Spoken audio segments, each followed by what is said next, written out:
Oferecimento Óticas Arco Verde. Você vê e confia. E AGS. Com apenas 3 letras, seu negócio será multiplicado. Programa De Todo o Coração. A igreja em seu lar.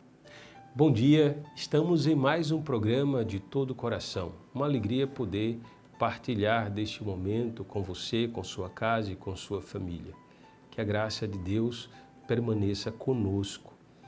Neste domingo, quarto domingo da Quaresma, o domingo da alegria, que já nos deixa ou já nos propõe um degustar a alegria antecipada da Páscoa, nós temos uma belíssima catequese batismal e de fé, que nos prepara para a Santa Páscoa.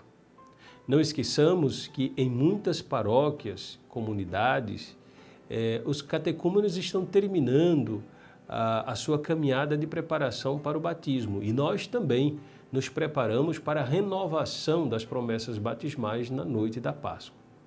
No domingo passado, no Evangelho da Samaritana, vimos que Jesus é o Messias, que dá a verdadeira água do Espírito Santo, água que jorra para a vida eterna. Neste domingo, ao passar, Jesus viu um homem que era cego de nascença. Esse homem simboliza os judeus, mas pode simbolizar e simboliza também toda a humanidade. Os discípulos apegados a uma crença popular antiga, tão combatida por Jeremias e Ezequiel, eles pensavam que o cego estava pagando pelos pecados seus ou dos seus antepassados. É uma crença errada, semelhante à superstição de hoje da reencarnação ou coisa parecida. Quem pecou para que ele nascesse cego? Ele ou seus pais? Não há resposta, não há explicação. Os segredos da vida pertencem a Deus. Se cremos no seu amor, se nos abandonarmos nas suas mãos, a maior dor, o mais inexplicável sofrimento pode ser confortado pela certeza de que Deus está conosco e nos fortalece. Nem ele nem seus pais pecaram. Isso serve para que as obras de Deus se manifestem nele. Até na dor e no sofrimento, Deus está presente quando somos abertos à sua presença. Santa Catarina dizia que é preciso amar de tal modo que a dor se transforme em amor e a cruz em luz. Pena que o nosso mundo superficial e incrédulo não compreende isso. Se abrisse para Jesus, o inocente crucificado e morto, na sua luz contemplamos a luz da vida. Diz Jesus: enquanto estou no mundo, eu sou a luz do mundo. Mas o nosso mundo se fecha na sua racionalidade cega e orgulhosa. Jesus, no Evangelho, cospe no chão e faz a lama. A saliva para os judeus continha o Espírito. Simboliza, então, como a água que a gente viu e meditou no domingo passado, o dom do Espírito. Depois Jesus ordena: vai lavar-te na piscina de Siloé. É a piscina do enviado de Deus, do Messias. Imagem da piscina, da pia do nosso batismo, na qual somos iluminados pelo Senhor, que é a luz do mundo. Por isso o homem vai e retorna vendo. Eis o que é o cristão, o discípulo de Cristo, aquele que era cego, foi lavado na piscina batismal e voltou vendo, porque ele vê os judeus o expulsam da sinagoga, expulsam o cego. Como o mundo também nos expulsa da sua amizade, do seu apreço, da sua proximidade. Os discípulos do Cristo passam por essa dificuldade. Não somos do mundo, como o Senhor nosso não é do mundo. Ele nos separou do mundo. Agora, curado da cegueira, aquele que foi iluminado pode ver Jesus, ver com a fé, ver a realidade mais profunda, ver que Ele é o Senhor, Filho de Deus. Jesus vai dizer: acreditas no Filho do Homem? quem é, Senhor, para que eu creia nele? Jesus disse, tu o estás vendo, é aquele que está falando contigo. Por isso te curei, para isso fiz-te enxergar. Eu creio, Senhor, e prostrou-se diante de Jesus. Também nós fomos iluminados pelo Cristo no batismo. Para nós valem as palavras de São Paulo, outrora erais trevas, mas agora sois luz do Senhor. Vivei como filhos da luz. Não vos associeis às obras das trevas. Eis, caros irmãos, iluminados por Cristo, não podemos pensar como o mundo, sentir como o mundo, agir como o mundo. Devemos viver na luz e ser luz para o mundo.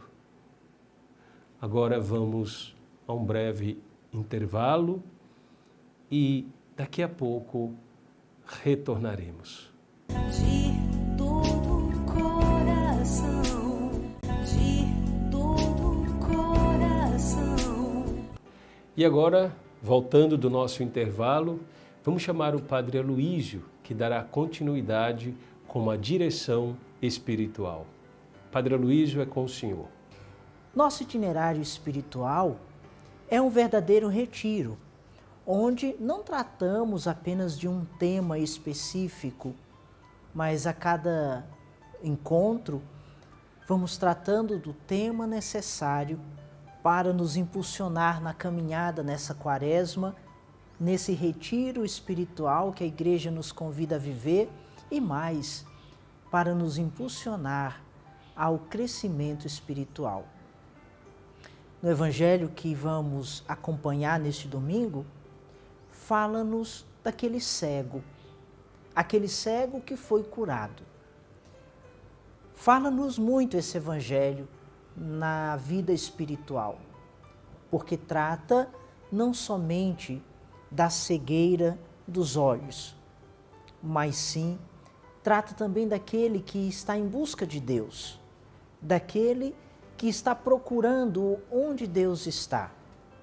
Na verdade, é uma feliz expectativa que desperta o coração do homem e da mulher espiritual. Perceber a presença de Deus na sua vida. Você percebe a presença de Deus na sua vida, na sua situação atual, na sua família? Nem sempre percebemos a presença de Deus, porque estamos cegos ainda na dimensão da fé ou estamos ainda vivendo a cegueira das nossas crises e pecados. Mas perceber a presença de Deus é algo fundamental na nossa caminhada. Por quê? Porque aquele que não percebe a presença de Deus anda às palpadelas, anda tropeçando, caindo, esbarrando nas coisas. Acaba não crescendo, não tendo um caminho que o leve a uma verdadeira direção. É assim que acontece também em nossa vida, quando não percebemos a presença de Deus.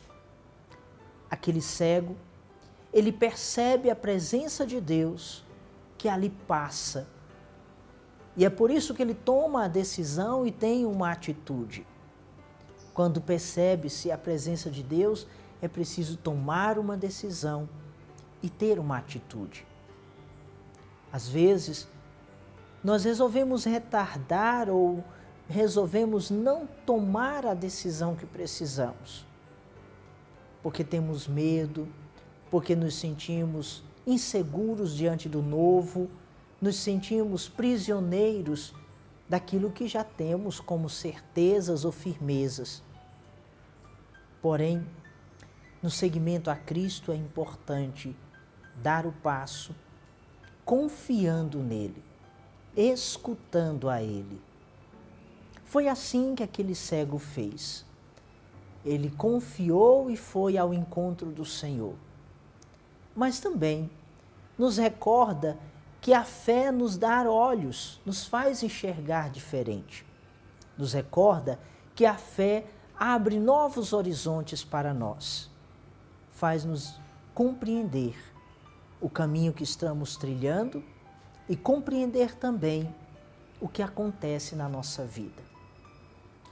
Diante das dificuldades, dos obstáculos, diante das provações da sua vida, às vezes é possível perder a visão, não saber para onde ir, não saber o que fazer, não saber a quem procurar.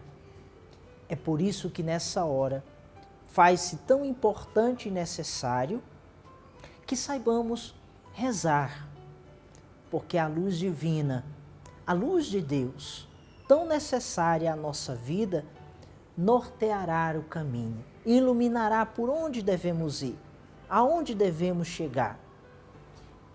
Quem se deixa iluminar pela luz de Cristo, essa luz que devolve aos olhos a visão, mas devolve à vida o brilho. Nós precisamos ser iluminados pela luz do Senhor. E é por isso que é um dos elementos tão importantes a luz. Agora eu falava da cegueira e estou começando a falar da luz. Porque a luz torna claro e evidente aquilo que é a sujeira, aquilo que está fora de lugar. A luz nos mostra direções. É por esse motivo que um homem espiritual, uma mulher espiritual, alguém que busca a Deus, deve deixar-se iluminar. E iluminar pela confissão, pela busca dos sacramentos, iluminar pela fé. A fé que te leva a rezar, a escutar a Deus, a fé que te leva a ter uma atitude nova diante dos acontecimentos. É por isso que não podemos esquecer. No rito do batismo, é entregue à criança uma vela, juntamente com seus pais e padrinhos acesa, e o padre diz: recebe a luz de Cristo. O que ilumina de fato o interior do homem é a luz de Cristo. Porque nenhum de nós tem luz própria. O que ilumina de fato a vida e a existência humana é a luz de Cristo. Por isso precisamos encontrá-lo. Em que circunstância ou em que situação podemos e queremos encontrá-lo? Certamente, pensamos que encontramos Deus só nos momentos bons, nos momentos alegres e de felicidade da vida. Mas é possível encontrar Deus também na solidão, no silêncio, na enfermidade, naquele momento em que perdemos a pessoa mais querida. É possível encontrar Deus no momento em que rezamos, em que meditamos sobre a nossa vida ou pensamos alguma situação da nossa história. Encontrar Deus, esta presença misteriosa, que nos acompanha e com terno e profundo amor nos encaminha a dar um novo passo, o passo decisivo de fé. Por isso, esse cego não somente nos ensina como encontrar Deus, mas nos ensina a dizer que eu volte a enxergar, que eu veja, que eu tenha nitidez e clareza na visão. Porque nos falta às vezes essa clareza, muito embora tenhamos os olhos. Nos falta a visão espiritual, porque olhamos tantas vezes tudo de modo tão natural, tão comum, tão corriqueiro, que esquecemos de encontrar, de olhar naquilo que nos acontece, a ação misteriosa de Deus. Quando o cego volta a enxergar, ele se alegra. Ele tem de novo diante de si um caminho a percorrer. Na vida espiritual, quando nós passamos por um processo de purificação ou o processo de libertação e cura, nós nos tornamos alegres, encontramos de novo um caminho. Não nos perderemos mais ou tropeçaremos em qualquer situação. Encontrar o caminho é tão importante porque nos dá o norteio de tudo que queremos fazer. Meu irmão, minha irmã, a vida espiritual é um caminho que precisamos encontrar para chegar a Cristo, para chegar ao céu. É por isso que você pode treinar um pouco nesse tempo, meditando sobre a presença de Deus na sua vida e a luz que ilumina os seus passos, conforme diz o salmista, tua palavra é luz que ilumina o meu caminho. Que Deus abençoe você, conduza os seus passos na direção de Deus, na direção do céu. Continuando o nosso programa, agora ficaremos com o Padre Adriano Davi, que nos ajudará neste caminho de reflexão com a liturgia. Bom dia, meus irmãos, minhas irmãs, você que nos acompanha no nosso programa de todo o coração. Obrigado, Frei Abelardo, pelas palavras. E nós estamos no nosso momento liturgia, o nosso momento no qual a gente medita, a gente conversa um pouco sobre a liturgia. E não sei se você ainda se recorda, nós estamos meditando, caminhando, aprendendo sobre o ordinário da missa, sobre a missa, a celebração da Eucaristia a partir da instrução geral do Missal Romano. E nós estamos propriamente na liturgia eucarística. E eu falava para vocês que a liturgia eucarística é basicamente, em resumo, a atuação dos 4 gestos de Jesus na última ceia, de tomar o pão, dar graças, partir e dar. E no nosso último momento, sábado passado, nós estávamos propriamente conversando sobre os 2 últimos gestos de Jesus, partir e distribuir, que a gente chama rito de comunhão. O rito de comunhão está basicamente dentro desses 2 gestos. Partir o pão, a fração do pão, que a gente comumente chama o Cordeiro de Deus. Então, enquanto o coro, enquanto os fiéis cantam ou recitam o Cordeiro de Deus, o padre realiza o gesto tão primitivo que deu o nome à Eucaristia na igreja primitiva. É assim que a instrução geral do Missal Romano vai elencar para a gente.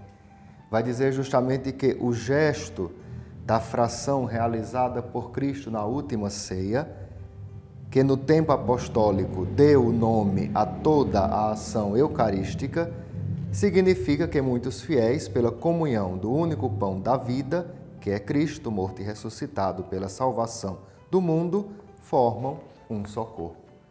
Primeira coisa, o gesto de partir o pão é justamente o gesto, podemos dizer, mais primitivo, porque deu nome à Eucaristia, fração do pão. Se a gente ler lá em Coríntios, se a gente ler lá nos Atos dos Apóstolos, nós iremos encontrar este termo. Os apóstolos se reuniam para a fração do pão.